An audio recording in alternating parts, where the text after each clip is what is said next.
dushakisha ubutunzi nyamara twamara kubugwiza bugashira,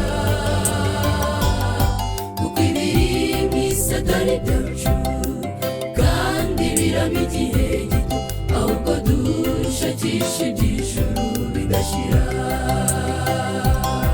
Ibyo wanera muri isi y'abazima ntibikwiriye nama kugereranwa, ni byiza tuzabonera mu ijuru, tuzahabwa n'Umwami Yesu, ngaho nawe haranira kubayo. Ibyo wanera muri isi y'abazima ntibikwiriye nama kugereranwa, ni byiza tuzabonera mu ijuru, tuzahabwa n'Umwami Yesu, ngaho nawe haranira kubayo.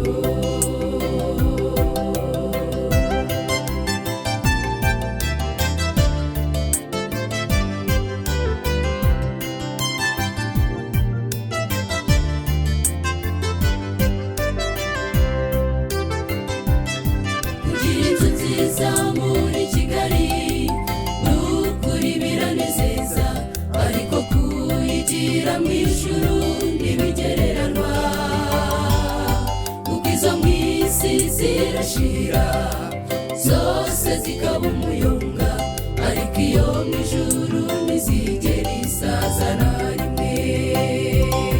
Ibyo wanera muri isi y'abazima ntibikwiriye nama kugereranwa, ni byiza tuzabonera mu ijuru, tuzahabwa n'Umwami Yesu, ngaho nawe haranira kubayo. Ibyo wanera muri isi y'abazima ntibikwiriye nama kugereranwa, ni byiza tuzabonera mu ijuru, tuzahabwa n'Umwami Yesu, ngaho nawe haranira kubayo.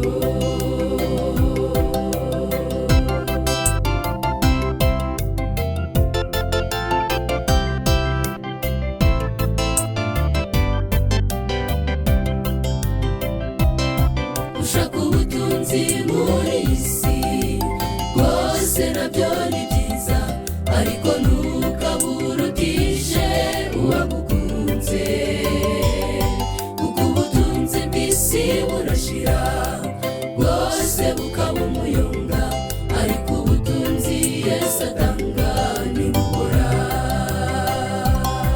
Ibyo wanera muri isi y'abazima ntibikwiriye nama kugereranwa,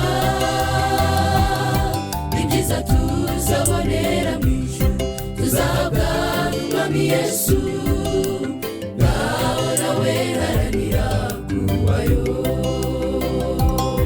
Ibyo wanera muri isi y'abazima ntibikwiriye nama kugereranwa, ni byiza tuzabonera mu ijuru, tuzahabwa n'Umwami Yesu.